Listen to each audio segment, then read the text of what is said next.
ফাজিল দৈত্য। না না বাবা, আমি পড়াশোনা করব না। এই হতচ্ছাড়া, যা তো এখান থেকে যা, তোকে খাবো না, যা। ছোটবেলায় মায়ের মারের কথা খুব মনে পড়ছে। বইলাছিলাম কি ভাইজান, আইজকা রাইতে এই গ্রামে না আইলে কি এমন হইতো না? মানে চারিদিকে এত শুনশান নীরবতা, কোনো মানুষের আনাগোনা দেখতাছি না। সবে তো মাত্র সন্ধ্যা হইল, এখনই যদি এ অবস্থা হয় তাইলে মাঝরাইতে জানি কি হয়। আমার তো খুবই ডর লাগতাছে। মতি, কথা কম বল, তাড়াতাড়ি পা চালা, তা না হলে তো পৌঁছাতে পারবো না।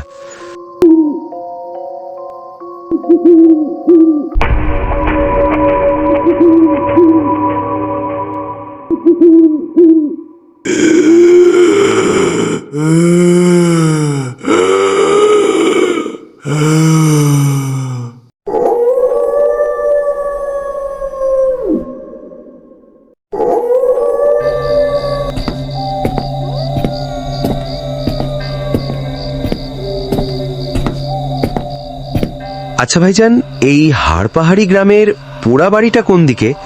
না মানে এর আগে কখনো এই গ্রামে আসিনি তো, এই জন্য খুঁজে পাচ্ছি না।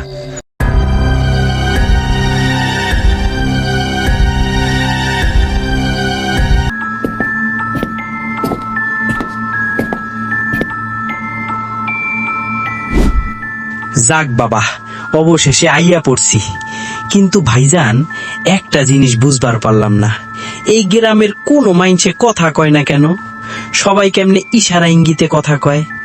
আমার তো দম বন্ধ হইয়া যাইতাছিল, কেমন যেন আজিল্লা লাগতাছিল। আমি যতদূর শুনেছি, এই গ্রামের একটা নিয়ম আছে।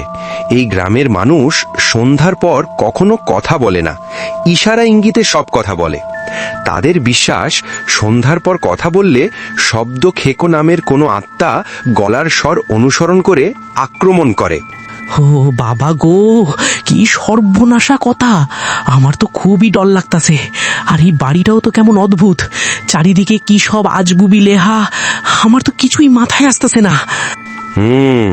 এই বাড়িটা একসময় কোনো এক তান্ত্রিকের ছিল। তান্ত্রিক মারা যাওয়ার পর এই বাড়িতে আর কোনো মানুষ বসবাস করেনি। সে অনেক গল্প, অনেক রাত হয়েছে, আর কোনো কথা নয়। তুই বরং এক কাজ কর, পাশের ঘরে গিয়ে ঘুমিয়ে পড়। রোজকার মতো আজকেও ঘুমিয়ে পড়েছে হাড়পাহাড়ির সেই ছোট্ট গ্রামটা, যে গ্রামের নাম মানচিত্রেও খুঁজে পাওয়া যায় না। কিন্তু এই গ্রামটার একটা ভয়ঙ্কর রহস্য আছে।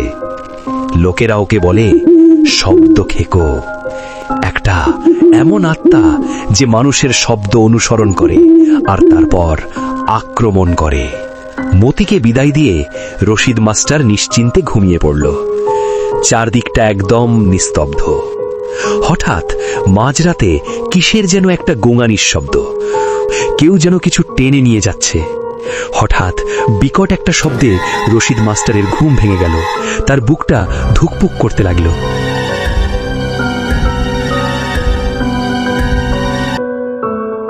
কেমন একটা আওয়াজ হলো না? এত রাতে কে কি করছে? মতি কি এখনো ঘুমায়নি? যাই গিয়ে দেখি আসি, ছেলেটা বড্ড জ্বালাচ্ছে। ধীরে ধীরে সে জানালার কাছে গেল, আর জানালাটা খুলে সে যা দেখল তার জন্য সে মোটেও প্রস্তুত ছিল না।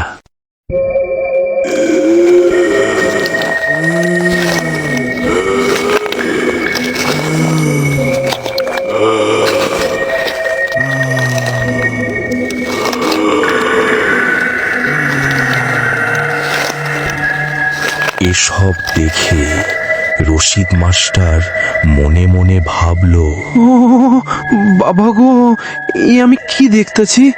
মনে তো হচ্ছে কোনো জন্তু জানোয়ার, কিন্তু ওটাকে তো মানুষের মতো লাগছে। আর এটার হাতেই বা কি টেনে নিয়ে যাচ্ছে? মনে হচ্ছে সাদা কাপড়ে মোড়ানো কোনো লাশ।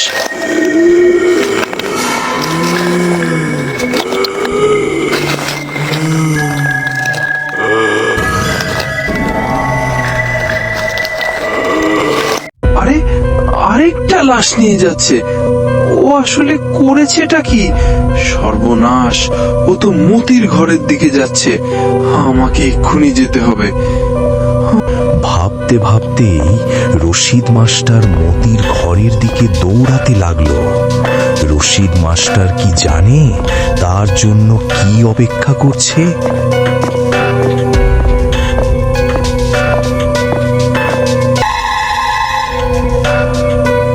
ও মা গো, এ কিসের খপ্পরে পড়লাম?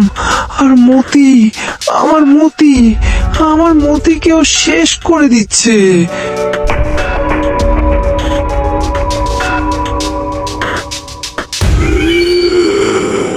সে দেখল সেই শব্দ খেকো নামের আত্মাটা বসে বসে পরম আয়েসে মতির ঘাড় থেকে রক্ত খাচ্ছে, যাকে দেখতে মানুষের মতোও নয়, আবার পশুর মতোও নয়।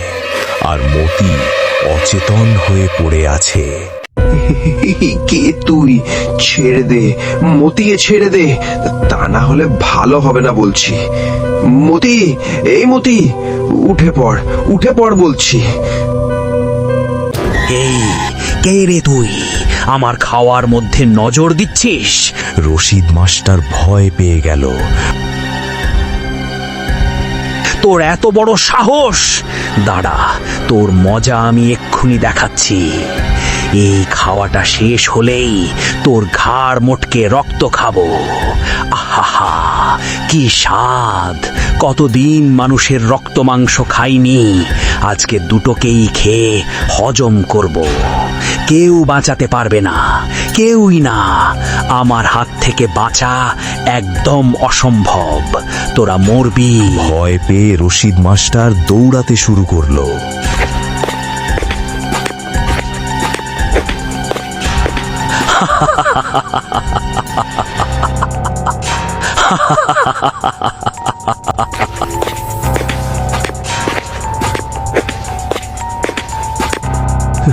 বাঁচাও, বাঁচাও, কে আছো? বাঁচাও! এই শব্দ খেকো দানবটা আমাকে মেরে ফেললো। কে আছো? বাঁচাও আমাকে।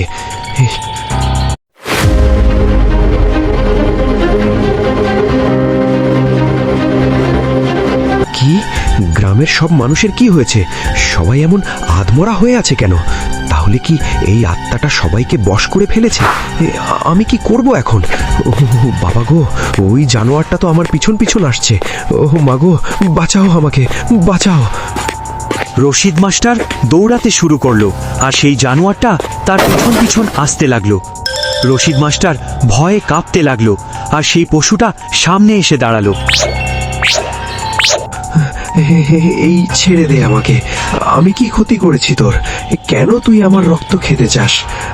আমাকে ছেড়ে দে, আমি আর কখনোই গ্রামে আসবো না। বাঁচাও, বাঁচাও!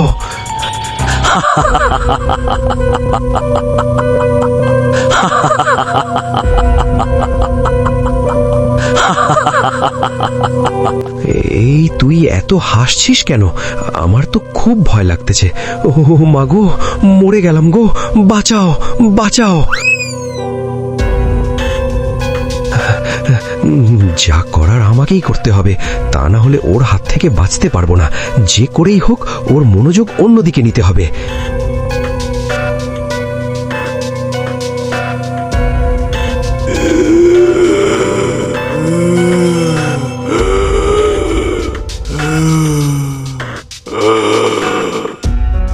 আচ্ছা, ঠিক আছে। তুই যেহেতু আমার রক্ত মাংস খেতে চাস, তাহলে আমার কিছু প্রশ্নের উত্তর দে। যদি দিতে পারিস তাহলে অবশ্যই আমাকে খাবি। শত হলেও আমি একটা শিক্ষিত মাস্টার, মূর্খের পেটে তো আর যেতে পারি না। হ্যাঁ, বল, কি জানতে চাস? আমি হচ্ছি ভূতের বাপ।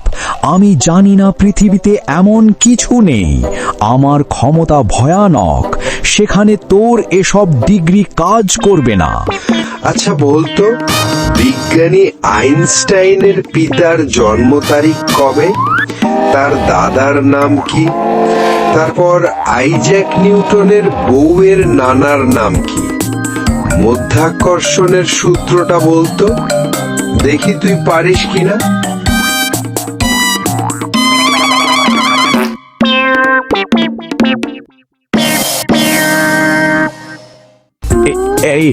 এসব তুই কি বলছিস? আমি তো কিছুই বুঝতে পারছি না। আমি কি কখনো পড়াশোনা করেছি নাকি? তাছাড়া ছোটবেলায় মা পড়াশোনার জন্য অনেক মেরেছে। ওসব আমি পারবো না বাবা। ভূত হওয়ার পর পড়ালেখা করতে হয় না, তুই জানিস না? আমি জানতাম তো তুই পারবি না, কারণ মানুষ খাওয়া অনেক সহজ, কিন্তু লেখাপড়া জানা এত সহজ নয়।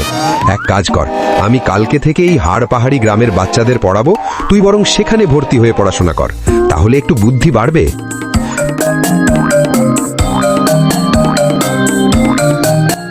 না না বাবা, আমি পড়াশোনা করব না। এই হতচ্ছাড়া, যা তো এখান থেকে যা, তোকে খাবো না, যা। ছোটবেলায় মারের কথা খুব মনে পড়ছে। আমি আর মার খেতে চাই না বাবা। পড়াশোনা অনেক ঝামেলার, আমি এই ঝামেলায় পড়তে চাই না। যা এখান থেকে যা। না না না, তা হবে না, তোকে তো পড়াশোনা করতেই হবে, তা না হলে তো আমি ছাড়বো না। একটা অশিক্ষিত ভূত হয়ে তুই মানুষের ঘাড় মটকাচ্ছিস।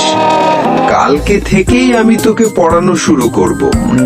না রে, আমাকে ছেড়ে দে। এই আমি পড়াশোনা করব না, এটা অনেক কঠিন। বল তুই কি চাস, আমি তোকে সব দিয়ে দেব, তারপরও আমাকে পড়াস নে বাবা। ও মারে, ভূত হয়েও শান্তি নেই, এখানেও পড়াশোনা করার ঝামেলা। আচ্ছা ঠিক আছে, তোকে পড়াশোনা করতে হবে না, আমি তোকে ছেড়ে দিচ্ছি। তবে আমার একটা শর্ত আছে, এখন থেকে এই হাড় পাহাড়ি গ্রামের মানুষদের উপর আর আক্রমণ করতে পারবি না, আর কোনো পশু পাখির প্রাণ নিতে পারবি না। যদি রাজি থাকিস তাহলে এখান থেকে চলে যা, তা না হলে আবার পড়াশোনা শুরু করাবো। ঠিক আছে, তোর কথা মতোই হবে। আমি আর কখনো এই গ্রামে ফিরে আসব না। এই গ্রামের মানুষের রক্ত মাংস তো থাক দূরে, আমি কখনো এদের ত্রিসীমানায়ও আসব না। এবার খুশি তো? পড়াবি না তো আমায়? আমি মোটেও পড়াশোনা করব না, কেউ আমাকে পড়াতে পারবে না। আমি তো শব্দ খেকো। এরপর থেকে হাড় পাহাড়ি গ্রামের মানুষ শান্তিতে বসবাস করতে লাগলো। সন্ধ্যের পর সবাই হাসি আনন্দে মেতে উঠত। সেই শব্দখেকো আত্মার হাত থেকে অবশেষে সবাই মুক্তি পেল। ভিডিওটি ভালো লাগলে অবশ্যই লাইক, কমেন্ট এবং সাবস্ক্রাইব করুন।